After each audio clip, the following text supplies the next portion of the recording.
What can I say? Episode number 288 with Seth Jackson is in the bag.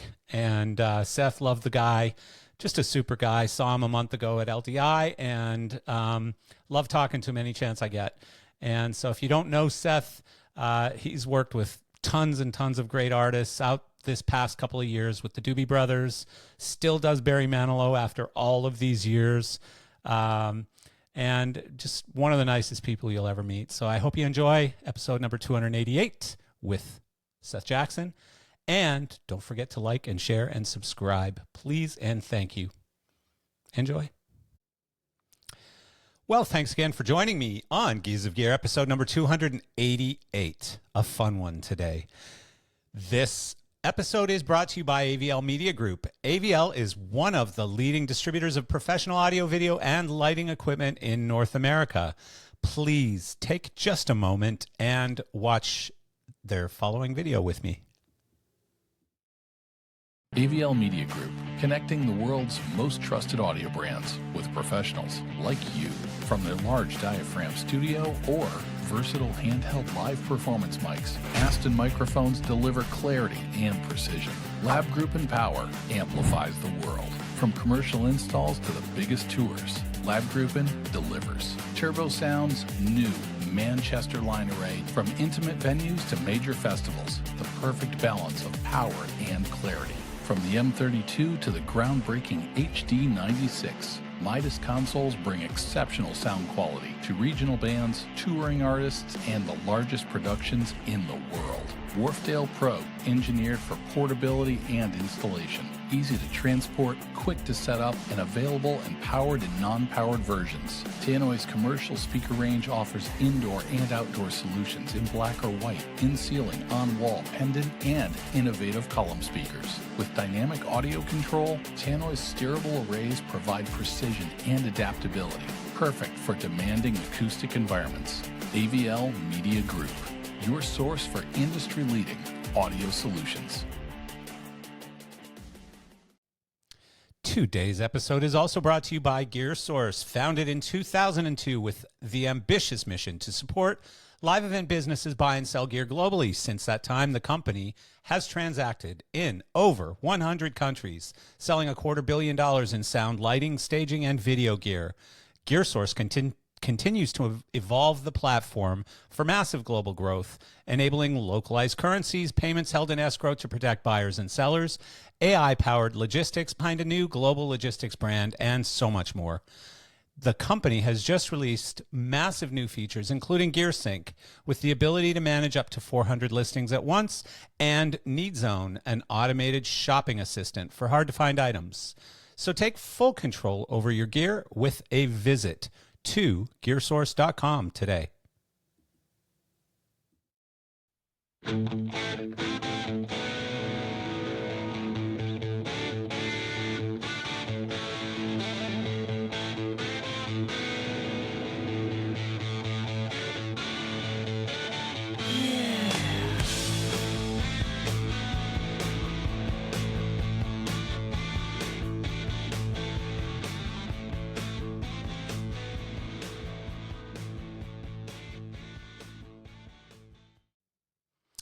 We're popping again, folks.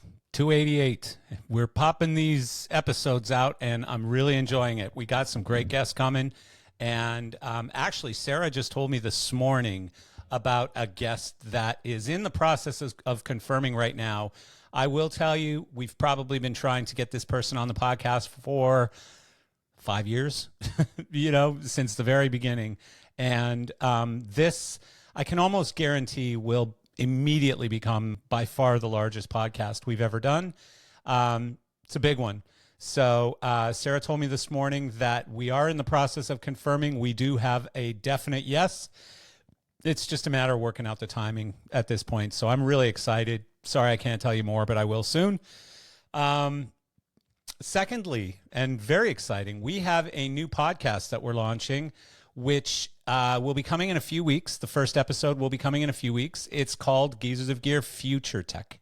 And the hosts on this podcast, neither one will be myself nor Sarah. These are new people. You'll see. And they'll be discussing new technology, product launches, industry, press announcements, and more. So watch for that. That's coming very soon, as I said, in a few weeks.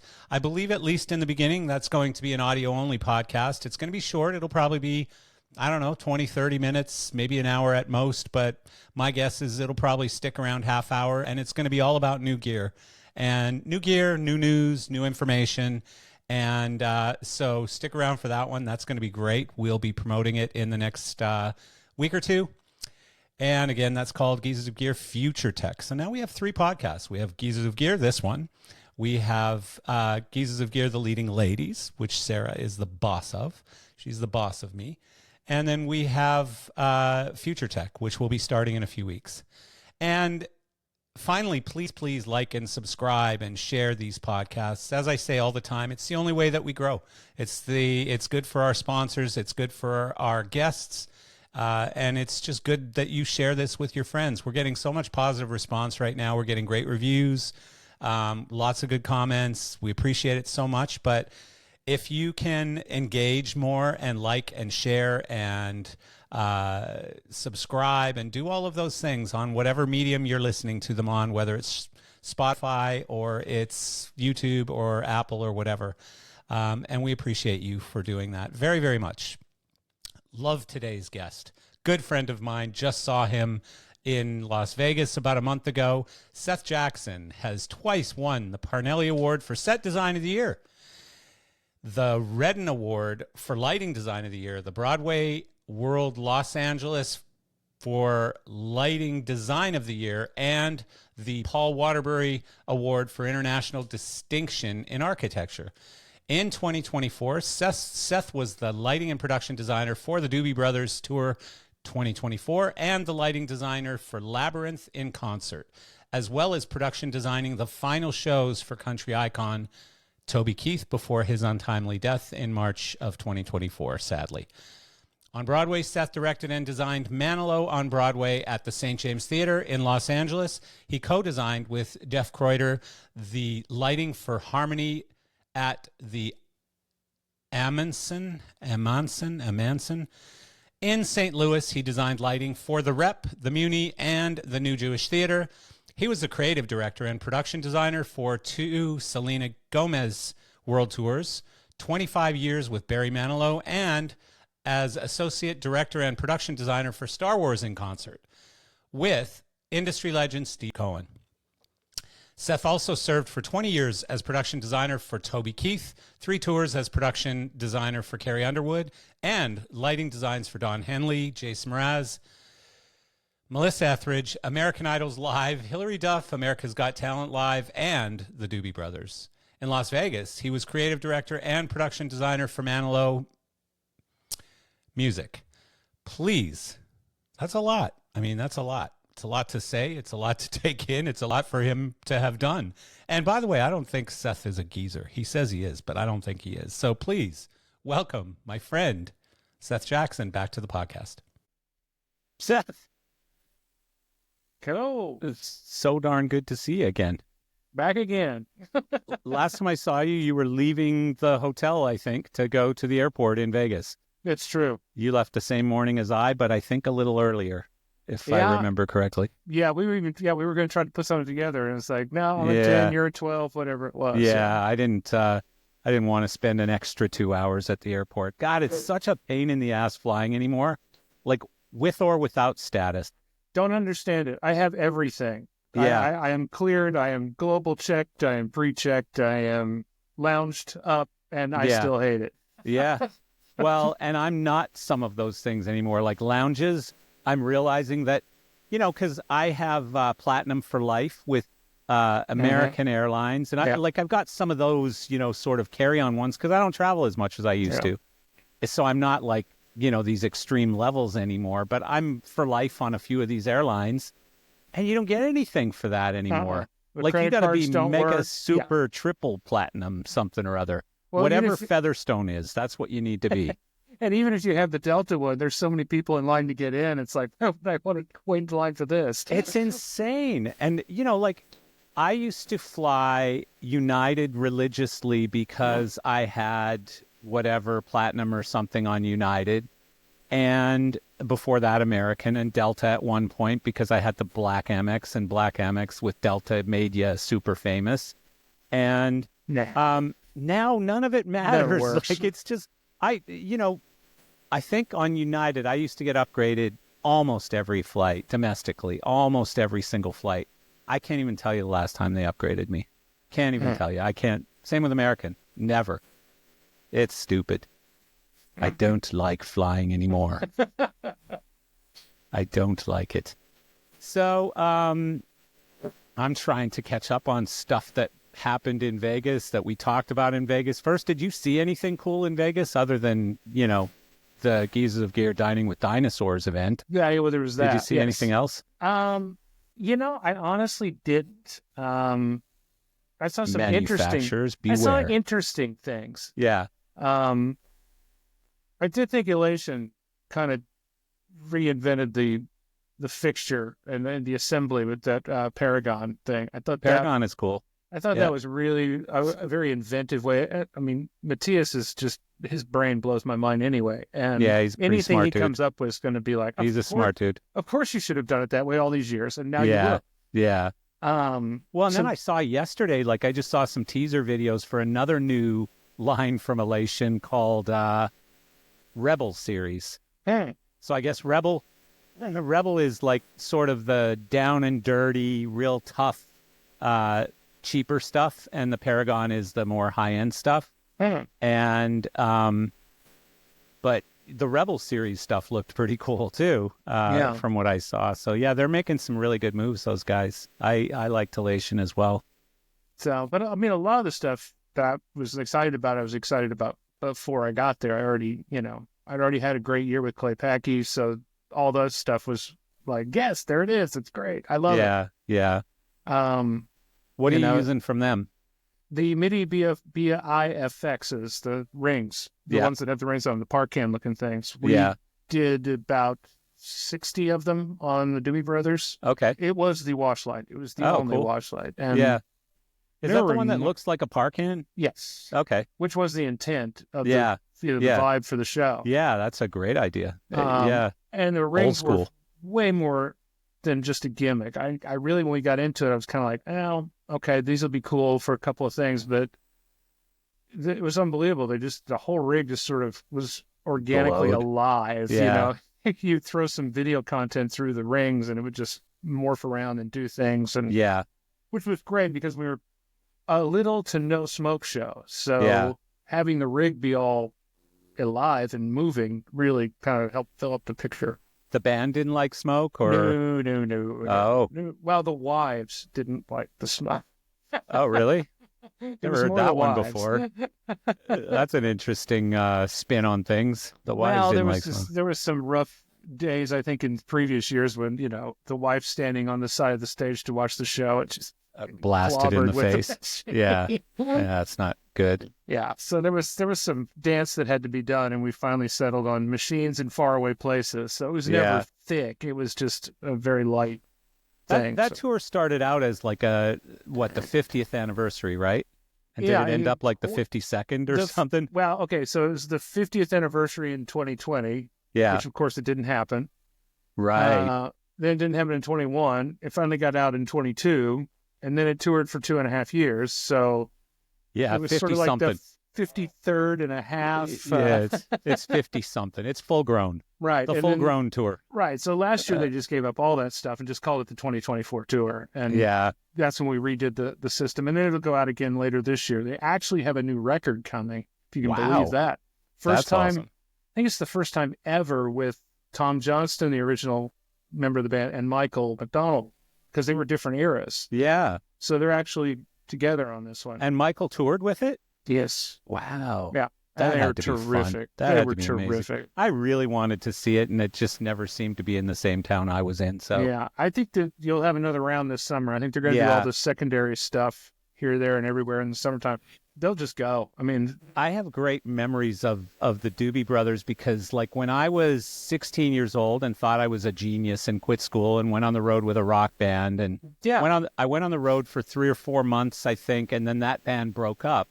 And I got back home and my mom said, okay, well, you don't want to go to school. You better get a job. And so I went to work for this company in Calgary, Canada that produced farm equipment. And I worked in the parts department, so it wasn't a very mindful job. You didn't have to think much. It was like, I need 4 bolts. Here you go.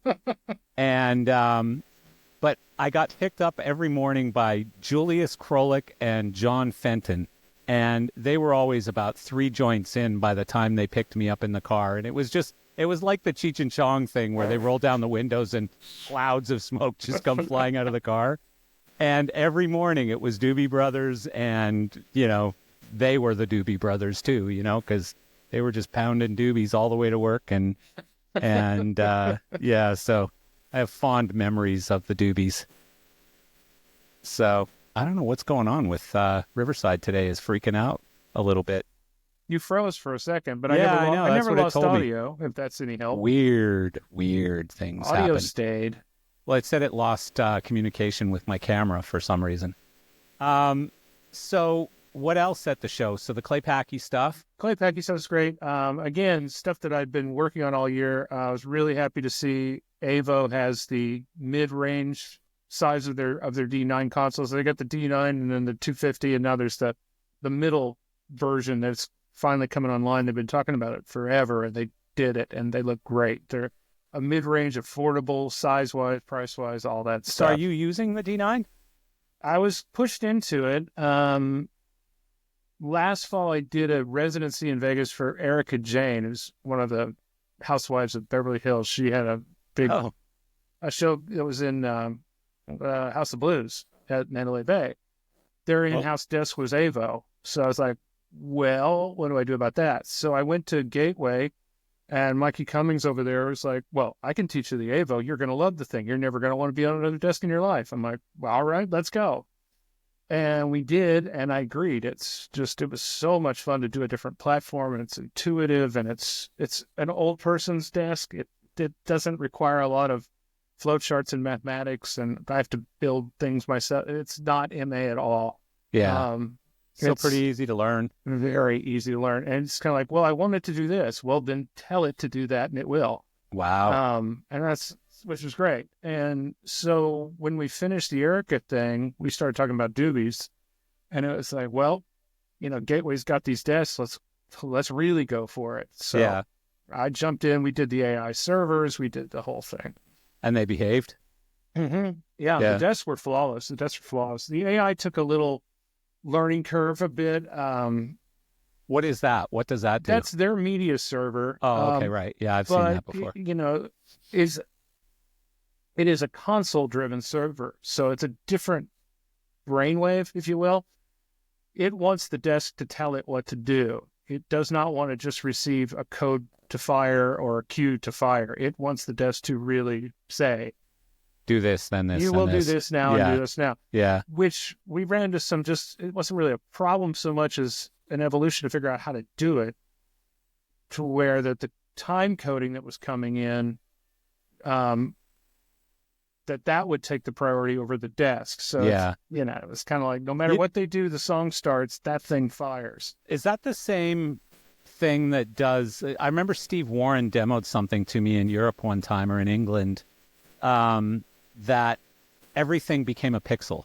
So you could have moving lights, 8 moving lights next to a video panel, next to 8 pin spots, next to 8 whatever, and everything is just a pixel. It's actually the reverse of that. It's everything is a light, is the way they term it. They term it, that's the actual training thing they use. The thing you got to get in your brain is that everything's a light. Yeah. So a video panel is a light. Therefore, it reacts like a light. If I want to do something on the screen, I still treat it as if it's a lighting fixture. So you do color, and you do beam as your clips, and Yeah. Interesting. Zoom is zoom, and everything is a fixture. Yeah. So yeah, that was great for my old brain. Yeah.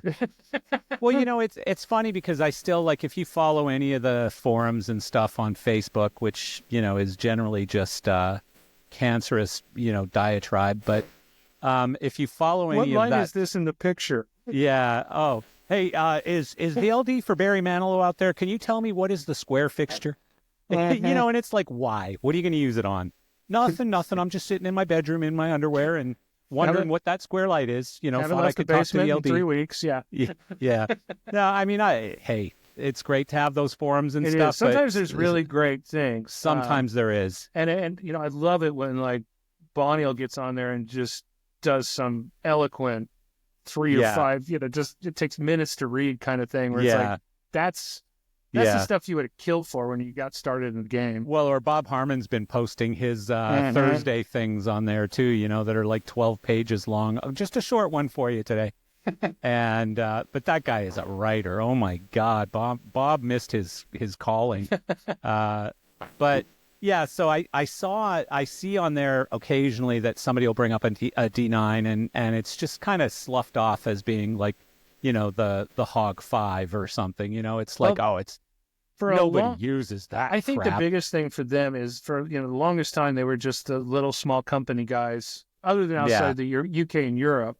But you know, now that they're handled through Roby, I think that's going to open up a lot of, you know, their manufacturing will get faster and better, and all of that will help. I'm sure it already has. Like, I'm sure there's been so many changes from a manufacturing standpoint already. You know, and the midline console, you know, you're talking 20 grand to 60 grand. So it starts to become, I thought was what they were aiming for. I don't want to be their press agent without knowing what I'm talking about. But I mean, if it's anywhere near that, that's where it needs to be. Like this is one thing that nobody can answer for me. Like, how did consoles jump from 20 grand to 80, like virtually overnight? When and how did that happen? I missed that memo, you know? Like, okay, yes, it's a lot more advanced and it does a lot more stuff and it's probably much more expensive to support.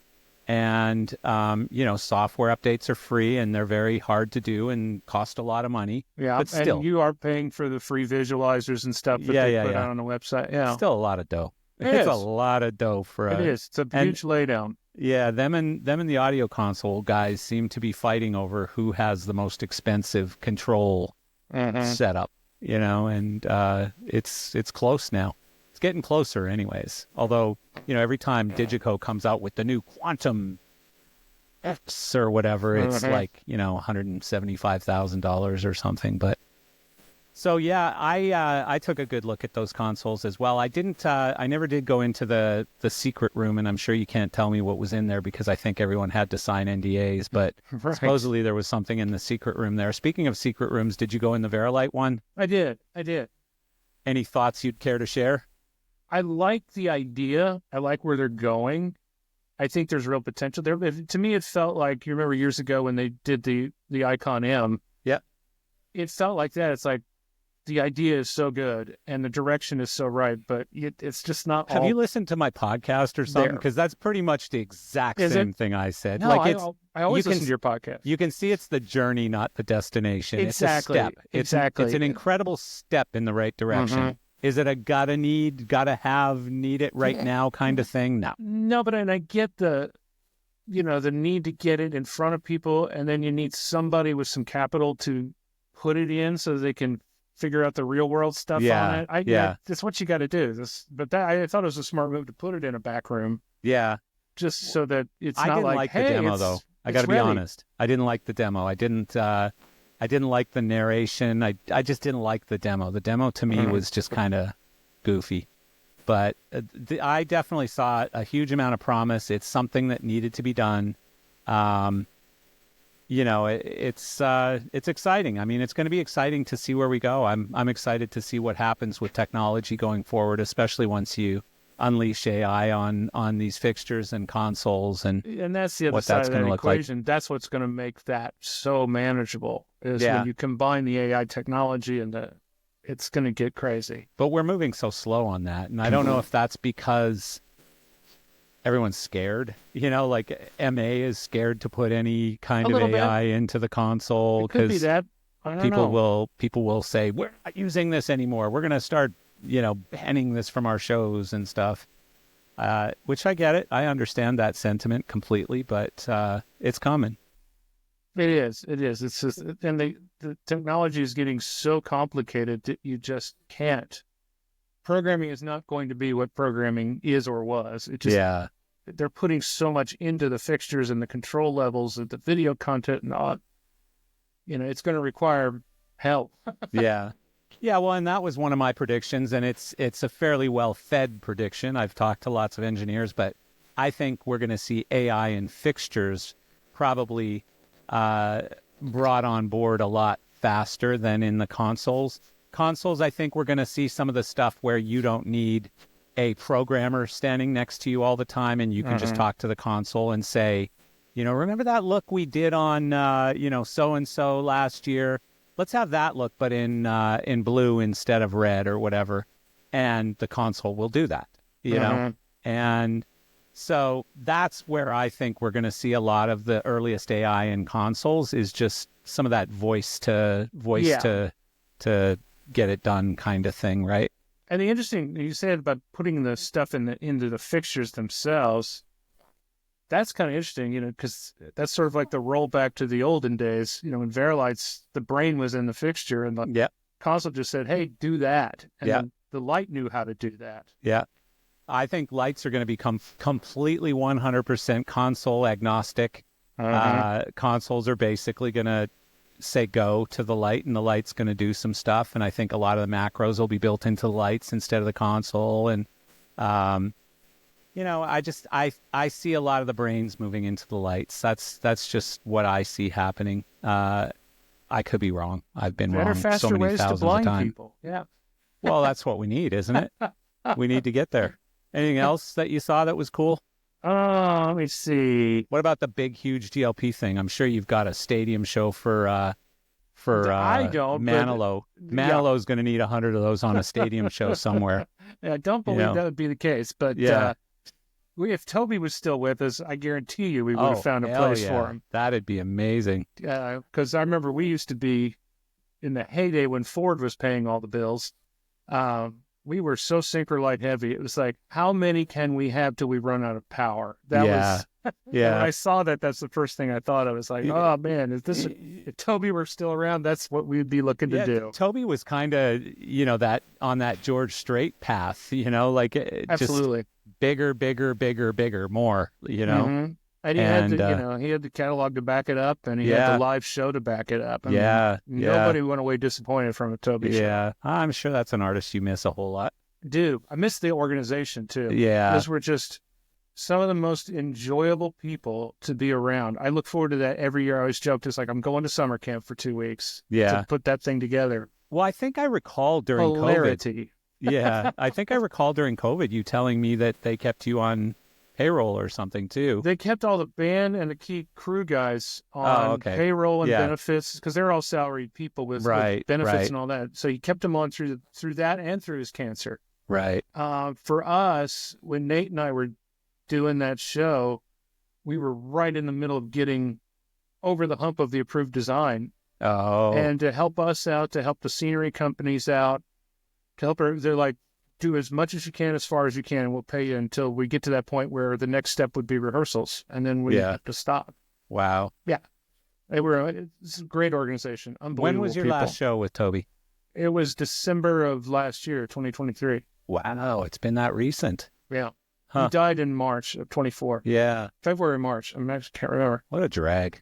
So we did those last 3 in Vegas, and it was a very strange thing, because we thought that they were gearing up for his big return, that they were looking at a Vegas residency, because they kept saying, we're going to do this, whatever we need to do, let's do it. And so we spent an awful lot of money for 3 shows.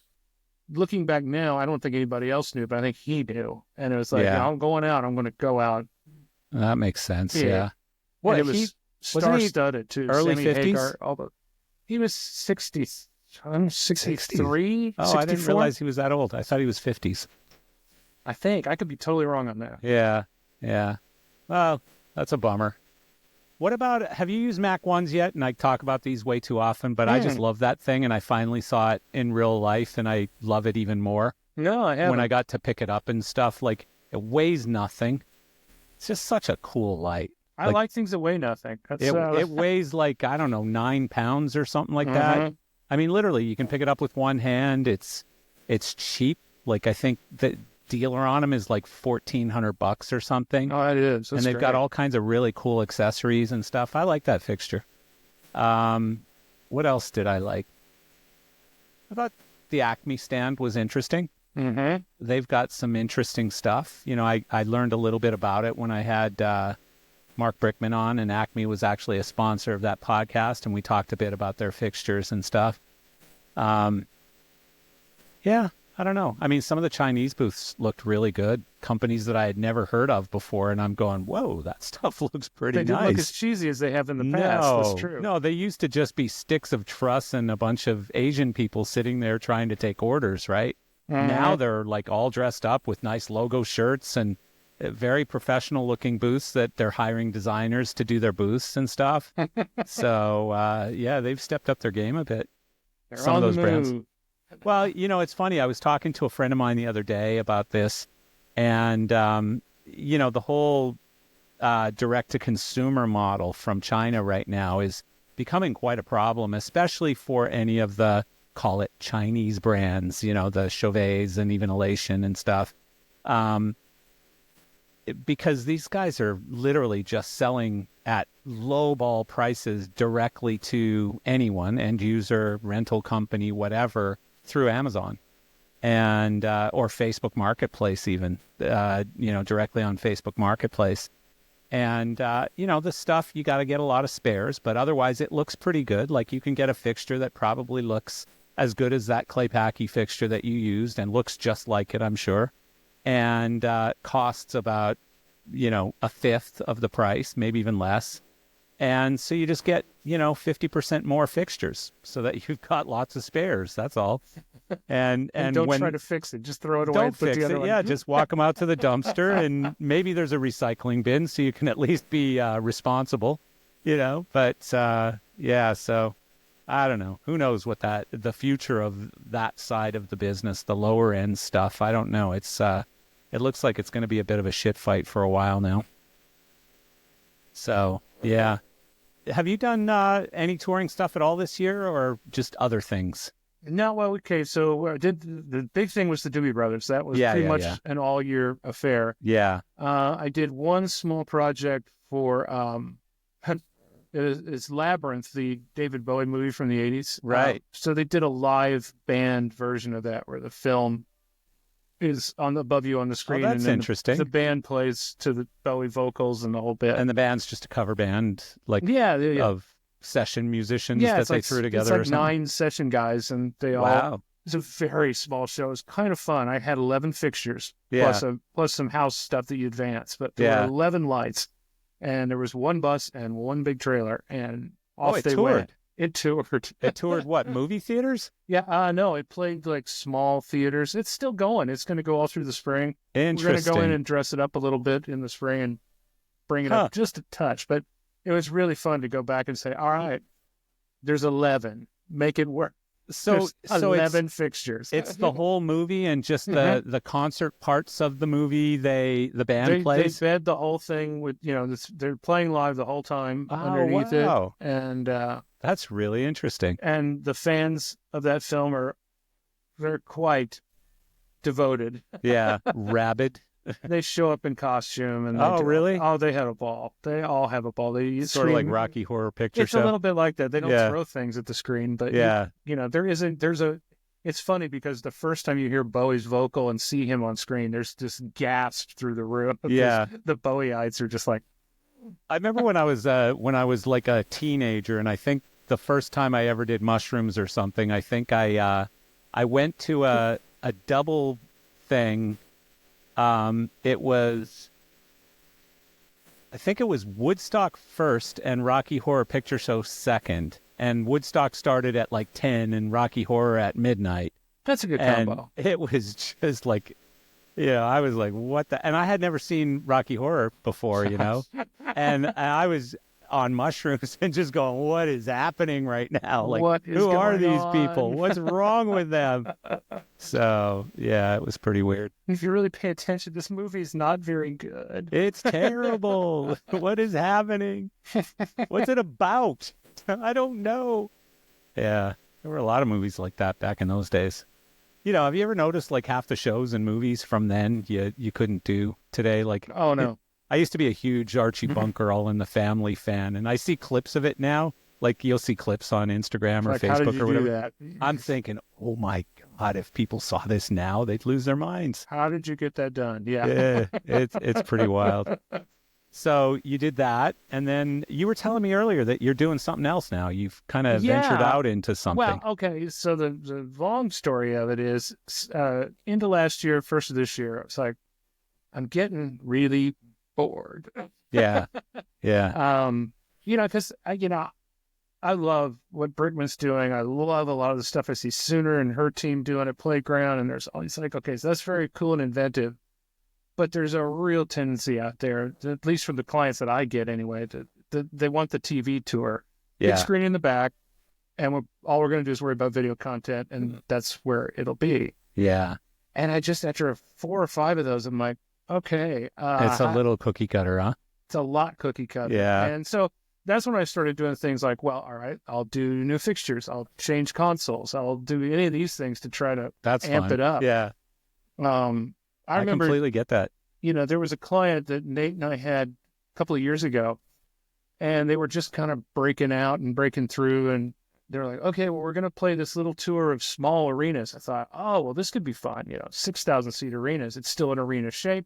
How can we do that? Yeah. Came up with this crazy idea. It was like, well, let's make it like, they were going to sell the room out. So it's like, let's make it like mini Springsteen. Let's open it up in the back. Let's, really make it about the crowd. Let's not even do a stage. Let's do a series of connected things. And yeah, no, we really want a screen back there.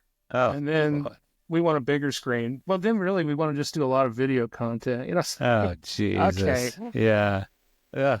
So I am so sick of the big video screen behind the band. Yeah. So, yeah. And it's like, I didn't Sorry, have Frank Montero, but I'm tired of it. I'm tired. But so I didn't have a whole lot going on. I was like, because Manilow is now basically Nate Alv's show. I mean, he's been doing it for so many years now. Yeah, it's all his baby. Oh. I go out and say hello to people, twice a year, and just basically, hi, looks great. But is he still at the Westgate or something? Yeah, for life. Really? For life. Oh, for life. You told me that last time. I remember that. Yeah. Signed a deal for life. So that's crazy. That's hilarious. So, it's just kind of the way it began. It's like Nate and I were doing a lot of stuff together, but then, he started doing a lot of stuff with Clear All Visuals and Sooner's Bunch, and then he was doing Manilow all the time. And then I was sort of like, okay, Doobie Brothers, that's fine. But again, it's a screen with lights around it. Yeah. Like, what else could I get into? Nothing challenging you much. No. Yeah. So, I'd always been fascinated with home building and land and developing land. I always wanted to do that. I was like, the entrepreneur brain kicks in, and it's like, I want to build my own house. Well, that's silly. You should build a neighborhood so that pays for your house. That's my head. Jesus, there you go. So, I've been hunting for land and looking at ideas and stuff. Where? In and around St. Louis, in and around the suburbs and out in the country. Okay. One plan I've got right now on the table, but the financing thing's still a ways off. It's like there's a big hunk of land that'd be a great golf course. Yeah. Yeah. That'd be nice. So anyway, I thought, well, all right, I need to learn how to draw in that vein. It's like, I'm not going to be an architect. An architect's still going to have to do the feasibilities and the weights and the measures and the stamp and the legal. But I could do the house. So I went and took a training course for about 4 months to learn Revit, the architectural side of life. And I just got into it. I was like, this is fun. Yeah. So that's what I started doing. And then, now it's like, okay, well, now I know how to do this business model. It's like, and if we get the land, have the land to sell with the home, offer somebody, that's not going to build a 5,000 square foot custom home, but doesn't want to buy in a subdivision and just a cookie cutter. So it's like, there's a wedge there where you can say, hey, we will give you all the custom freedom, but you're not going to have to do some monstrosity thing that prices out most people. So that's the developing thing right now. So is it a hobby still, or have you got a customer yet? I'd say we're transitioning over right now. I'm almost got the land deal done. It's really, really close. So once I have that. And how big? Like how many houses? What's your first bite? This first one's only 7. Only. This first one's 7. Most people build like a barn out back or something first. The first you know? one it'll be 7 homes. Of course, That's wild. I won't be doing it by myself, obviously. And it's 7 homes that are like what, a couple thousand square feet or bigger? Yeah, anywhere from 15 to 25, 28. Oh, that's cool. That's perfect. Like single family, single street, cul-de-sac. And I just got back the approval from the county for the layout. Mm-hmm. And so now, because again, I'm just doing all these basic things. Now it goes to the actual surveyor who will go, okay, I see what you're up to doing. I can do that. It's all pieces and parts. Politics, it's really not that much different. Yeah. Do you start with a site plan? Do you start with a site plan first and then you do housing models? Like you come up with 3 models or something and you can choose from these 3? That's kind of the idea. There's about 5 different options that we'll start with. So there's, there's a split level, not split level, but there's a walkout. There's a ranch. There's a 2-story. There's kind of a more mountain cottagey thing. Yeah. Kind of on the steeper lots, you can stick in there without a backyard and just let it hang out over. Right.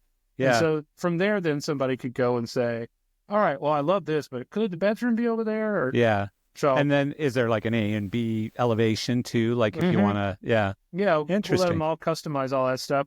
So it's great. I got a terrific builder guy, and I got the surveyor person that I got in contact with a few years ago when I was doing my own house. And so it's kind of, we're getting really close. That's really, really so cool. It does allow the creative juices to flow. And I'll still find myself at some point in the middle of it going, oh, that'd make a great stage. So I'll jump over and stick it in a folder. And or you'll put an amphitheater in the middle of a development of 7 houses. Right. Sure, we'll sell it out. It's only 12 seats. I can get a truck in there. Yeah, it's 12 seats. We could sell it out. So but it was a lot of fun because it's not that different. It's the same procedure. You're still designing a space. You're still figuring out angles and where light comes from. And it's all the same stuff, but it's just a different application. Yeah. Which is great because it kind of just reinvigorates the whole thing. That's really exciting. Well, and I mean, potentially, you can earn well on that too. That's the other thing too. I'm kind of, Steve Cohen says that we're both starting our second acts because he's getting into a whole lot of producing now. Yeah. I saw that. Other than Billy, of course, he's everything. But, outside of that, he's doing a lot of television producing. He's like, it's our second act. We've all done the touring for so long. We've all been frustrated at all the things other people do. Yeah. So now we'll do it ourselves. Yeah. So. Yeah. Yeah. No, that's great. That's fantastic. I'm actually, I'm leaving in a couple of hours here to go to the other coast of Florida. One of my really good friends from Canada, he now lives in Vancouver, but he built my house in the Banff area. Oh, yeah. And, but I'm going to spend the next 5 days with him and his wife. And, I should throw him on the phone with you at some point because he's done exactly what you're doing. Yeah. Like, he built the development that I'm in, up there. Nice. And lately, he just retired last year, but lately what he's been doing is just spec homes or building for really rich clients. So a client will come to him and say, hey, I just bought this $5 million piece of land. I want you to build a 8,000 square foot mountain home on it. Mm-hmm. And he'll build that house for them to their spec. Well, he'll spec it out. He'll basically sit with the client and say, do you want a closet here? Do you want a closet here? So, and then he'll hire the architect to get it drawn properly and stuff. But yeah, I mean, if that would be helpful to you, I'll throw you on the phone with him. He's a really, really good dude and might just save you, a heartache at some point. A headache, yeah. Who knows? I know that when they built our house, it was funny because I bought before they owned the land. And so it was a little bit speculative on my side, and it worked out okay. It worked out very well, actually. But it was pretty hectic for them, because they were selling houses and they hadn't completed the land deal yet, and the power lines were still above ground on the land where they were going to be building houses and all this stuff. But it worked out. I mean, I literally probably have one of the best views in the entire valley that we live in, of just mountains on every side of me. It's stunning. The photos are always very jealousy enticing. Yeah. Every time I see one, I was like, okay. Well, come visit one day. When you're bored in the summer and you need a weekend away, just ring me up and say, I'm on my way. Pick me up at the airport, and I will. I need 70 degrees, not 95. Yeah. Yeah. Loader came and visited me for a few days last summer and went and played no, he didn't play the famous golf course, the Banff Springs. He played the one that I live right next to, which is called Stewart Creek, which is a beautiful, beautiful golf course, and had a pretty good time. So, yeah, it was fun. So that's exciting. So is that going to completely take over, or are you still going to do some shows? I think the best part of it is that will become how I make my living, but there's no way I would ever really just stop doing what I've done for 35 years. Yeah. Well, I think you've kind of made a living here too, though. I have done all right. Yeah. Yeah. You've kind of made a living. It's like one of those things where it's say, I'm looking to move down to the other side. What is it? Robert Kiyosaki has this little circle, and it's like the top people are employees and entrepreneurs, and the bottom people are investors and businessmen. And you're those trying to get people into don't those sell quadrants. their hours in the day to make money. That's it's the midlife crisis. It's like, okay, I got about 30 good years left. What else can we do? I kind of done all this. Yeah. My thing right now, it's making me crazy. Like I went through it this morning. I actually woke up at 4:00 this morning with crazy ideas in my head. And so I got up, and my developer, this is dangerous, by the way, the guy who does all the development for Gear Source is an Australian guy, and he's based in Vietnam, the guy who owns the company, and he's got 70 coders over there. So him and I will come up with some crazy idea, and he'll be like, let me go get with the guys. And he'll go and pull a group of 5 or 6 coders together and say, here's what we want to build. And so anyways, him and I will come up with these crazy brainstorms. And because he's 13 hours ahead of me, 4 or 5 in the morning is perfect for him. He's just getting ready to have dinner. And so we did that for like 2 hours this morning. And I get into this, and I'm like, I got so much stuff to do. I can't get old. Like I just can't. My brain needs to keep sharp, and I got so many. I'm more excited about business and the future and just technology and stuff right now than I've ever been. And it's like me and Bonnie all talked about this on a podcast recently because he's very up on AI, and so many people are so nervous and afraid of it. That was the first time I ever really understood it, was when I listened to him do that whole thing on your podcast. Well, because he had to dumb it down for me. Right. Well, I was the same way. I was like, oh, now I get it. Yeah, he had to dumb it down for me. Yeah, he talks at a different level. He's a coder kind of brain, and I'm an entrepreneur kind of brain. So I just need to know, what will it do for me, and how will it do it, and how easy is it for me to work, and that kind of stuff. But I mean, we came up with some wild ones this morning. And, another thing, I announced it at the front end of the show, but we're launching another podcast, and, it's called Future Tech, Geezers of Gear Future Tech. And all it is really is it's all the new stuff coming out. And instead of reading about it in PLSN or in, Live Design or whatever, it's a podcast. Here's all the new great stuff that's coming out. And it'll be 20, 30 minutes once a week or once every couple weeks, depending on how many press releases and product announcements and stuff come in. But it's completely created by AI. Completely 100% created by AI. Oh, my goodness. And I've been working on this for about, 3 or 4 months. And it's going to launch in the next 2 or 3 weeks. And at least initially, it's 100% free. So our sponsors, anyways, who are already sponsoring the podcast, will get all of their press releases done. Wow. And their product announcements and everything. And, people, instead of having to read a magazine or whatever, will be able to listen to it in their car on the way to, wherever. So anyways, yeah, I'm really into the tech. I love it. It's cool. I love where it's going right now. So, yeah. It's amazing. It's amazing. Yeah. What else? What else is news? Something.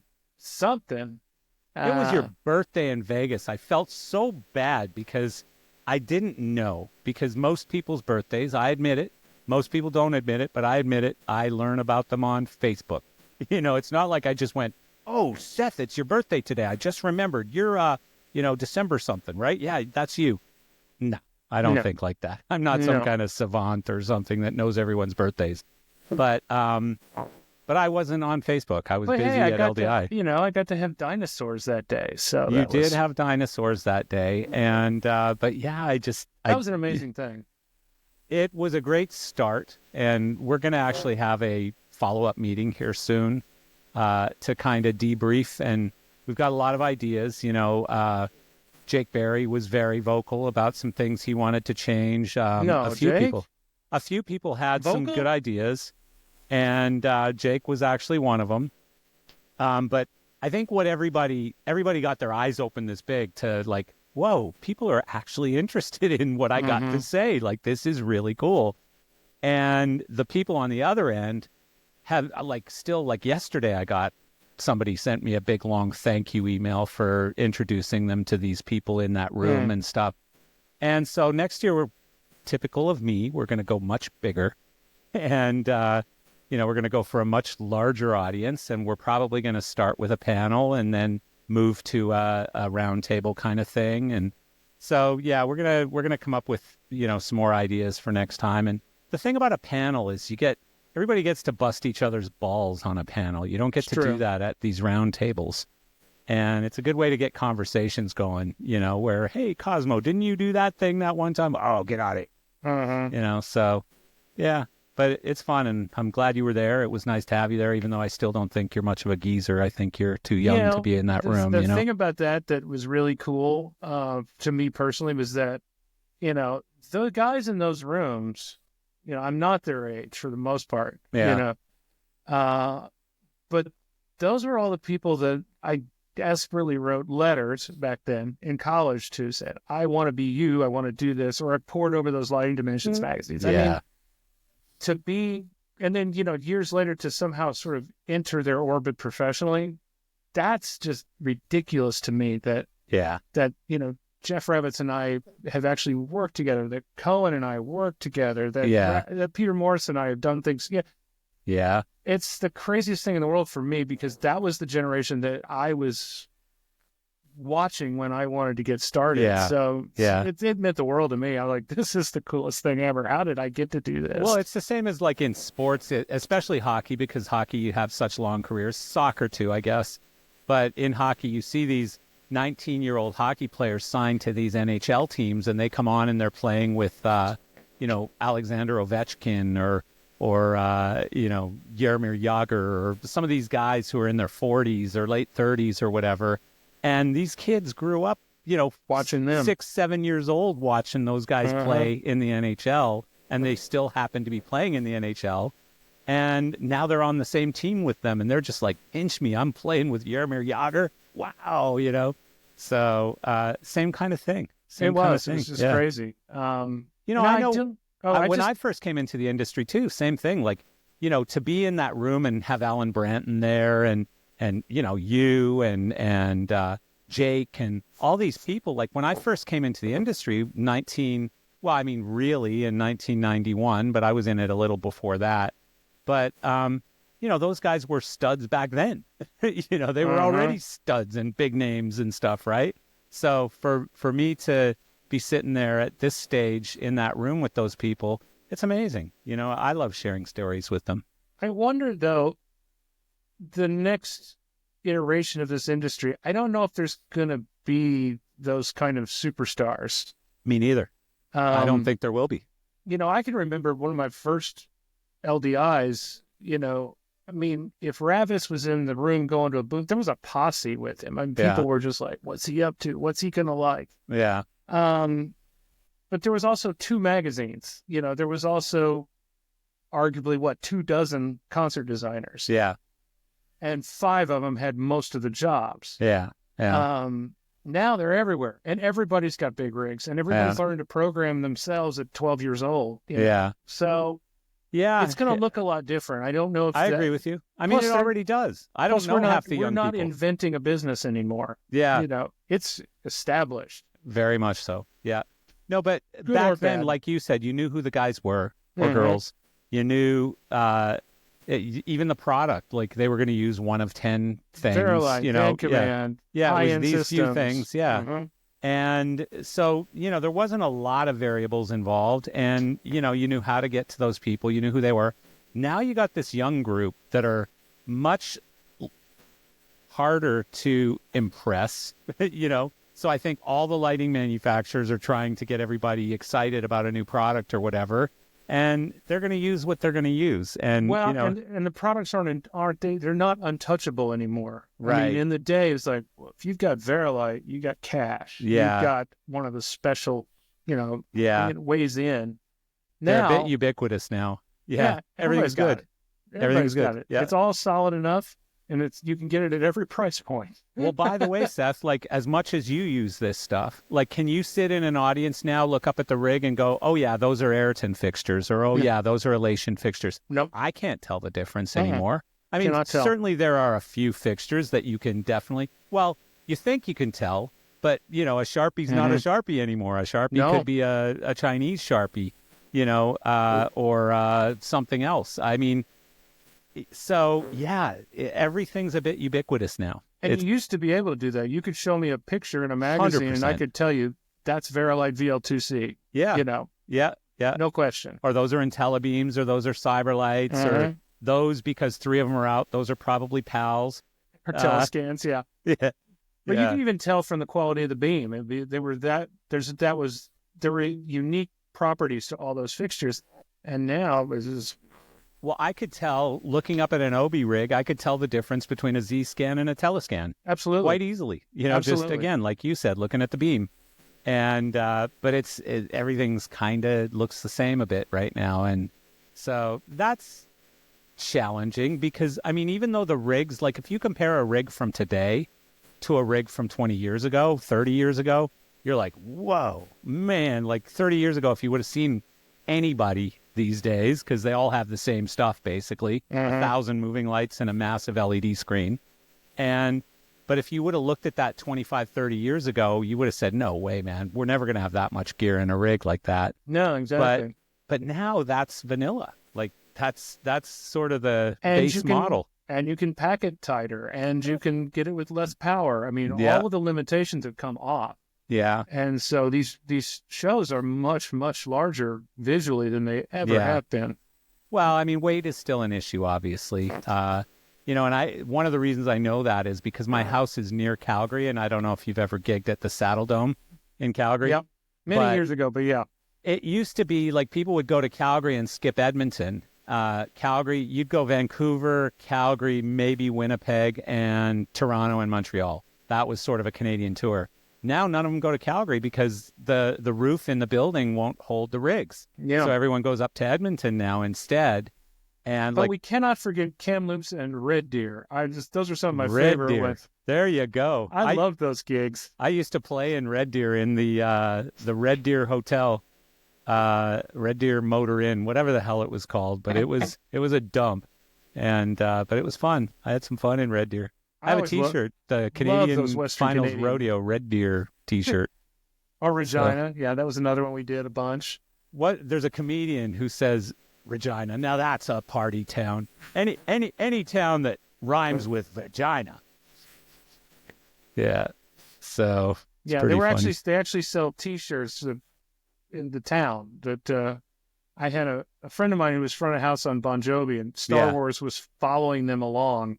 And so they were ahead of us a couple of days, and we would be in there. And he'd left a present for me, and it was a T-shirt from the gift shop of the town thing. It said, Regina. It rhymes with fun.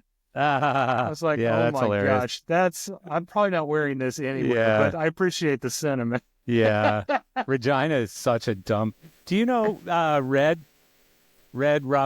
Gibson? He's at Christie now, but he's from Regina.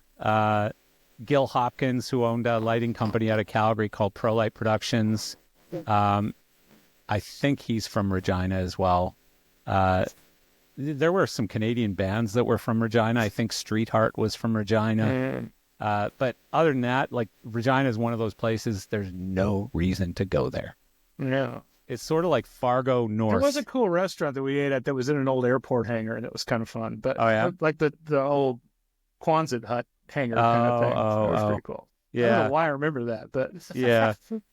Yeah, but so the Saddle Dome, like, none of the big tours go through the Saddle Dome anymore because the roof just doesn't hold the rigs anymore. So but they got a new building going in right now. So like everyone else, it's what you do. It's what you do. Everything just keeps getting bigger. We need more lights, more video panels. More things to blind. Yeah, exactly. Bigger blinders. Yeah. So I don't know. That's one of the things I really miss, having a huge portion of what I do be set design. Mm-hmm. Hard to find somebody that wants to do that anymore. Isn't that true? Uh-huh. Yeah, I mean, I've noticed that. Like, sets don't exist anymore. No, it's riser just like packages, but yeah. And I get the reality of it. You got to store it. You got to pay for it up front. There's a lot of headache to it. Yeah. You can't really change it the way you can a piece of video content. I Yeah. get all of that, but I do miss, the inventiveness of the theatricality of some of this stuff. It's like, Yeah. yeah, it's visually raising, but I still know it's video, Yeah. Yeah, no, I miss sets too. I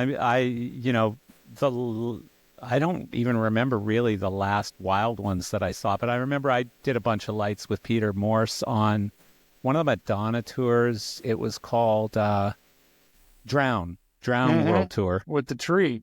Yeah, the big metal with the tree. Yeah, yeah, because I remember that set so well. I can't remember who designed it, but I remember her walking into the LA Forum where they were doing tech rehearsals, and she walked in with her daughter, who I think was probably about 8 or 9 at the time, and Guy Ritchie following behind her. And she comes in and goes, "What the fuck is that?"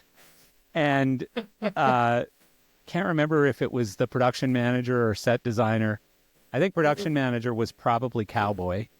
And I think he said, well, that's the set. And she goes, "Well, that's not what I agreed to. That's fucking disgusting." And she just went off. "It's the ugliest thing I've ever seen. I spent $2 million on that piece of shit. I want that thing gone." And she just threw a full-on fit right in front of her daughter. I was embarrassed. I'm standing there with Peter Morse, and everybody's trying to take a step back, trying to get out of the conversation. And I was just blown away by how blunt she was being. And then she went stomping out of the room, and I think all they did was they painted it a different color. And she came in the next day and went, "See, now that's what I wanted. Now you've rebuilt it. It looks much better now, and that's what I wanted." And they're like, "Yes, ma'am, whatever you want." That's why for many years only Chris Lamb could handle her. Yeah. Well, I think there were other reasons that he could handle her, but yeah. Too many rumors. Oh no, it's not a rumor. I heard those stories firsthand. Yeah, I was on a few shows of that when it first started up. I think Barcelona, London. I can't remember where I went with it, but yeah, Chris and I went to a few dinners and had some interesting conversations. But yeah, anyways, that was the last sort of elaborate set that I remember in an arena tour. I don't remember a lot of them after that. Jim Linehan used to do these outrageous things for Tom did Petty. Tree. He did a tree house. Yeah, I remember his tree house. I had lights on that one too with Jim. Yeah, and that one I think was one of the end, sort of like the put the fork in it kind of thing, because they paid to store it forever, and just it kind of became a real problem. Yeah. Well, because you think you're going to use it again. We're not going to just trash this thing. We're going to use it again. Just sell it to some lunatic fan with a barn and a farmhouse somewhere, and they'll put it in their barn and invite friends over for Tom Petty parties. And this is the actual set used. That actually, Huddleston and I used to talk about an idea of buying some land in Central Florida where it's cheap as hell, and building a big Quonset kind of building, couple of them, few of them, and charging tours to store sets in there, but turn it into a museum, rock and roll set museum. And, like a Hard Rock Cafe, but with sets instead of clothing or whatever. And your rent is paid by charging a nominal amount to the band to store the sets. And you've got stuff moving through constantly that people can come and see. So that's we had a business model. To me. I don't know if it's interesting to too many people, but to me, it sounds really cool. Yeah. Well, I mean, in Florida, you can find fans for anything. Like there's that Don Garlett's drag racing museum that everyone always goes to, Big Daddy Don Garlett's, and there's alligator museums and all kinds of weird shit. But yeah, so I can understand though you getting a little bored of it, because I'm bored. Like every time I see a show, it's, I could see a rock band one day, a country band the next day, and a pop band the next day, and not feel the difference. They're all the same. Yeah, I mean, they all look the same to me. They really do. Yeah, and a lot of that, I don't think it's a dig on the designers. I think it's just, it's just they're giving the artist what he wants. The framework of the entertainment business is just, well, this is what you do. And it takes a brave artist to say, I'm going to push that a little further. Yeah. And it's not always an easy choice. Or the manager's like, no, this is how you do this. Yeah. It was a rare thing. You did stadiums with Toby, right? A few, yeah. Yeah. Do you like doing stadiums, or? It's a different mindset. You gotta, it's like put down your little brush and get your big giant brush out, and realize that you're enveloping the whole space. Yeah, that's the way to do it, in my opinion. Anyway, I mean, you could just say it's my show as normal arena, and we're just sticking it in the box at the end of the stadium. But the ones that really seem to work, are the ones where it's like, let's push this thing out and let's break these walls open and make this big giant thing at the end of the field. Yeah, I was talking with Marty Halm about, because he I think last year or whatever, he had Beyonce in stadiums, Shakira in stadiums, what's her name, the Olivia Rodrigo in stadiums, and so he's doing all these stadiums at the same time. I think no, I don't think Fleetwood Mac, but I asked him if he liked stadiums, and he said it's too much walking. It is a lot. Everything's so far. Everything's like to get a long from way catering to, backstage, or from catering to front of house or something, or to my office. From my office to catering sometimes is like, half a mile. It's just so far. And the other thing is, it's twofold for the audience. On one hand, it's great to be part of that big event and the big spectacle and the excitement of a crowd that large. On the other hand, you're going to watch the show on a screen. Mm-hmm.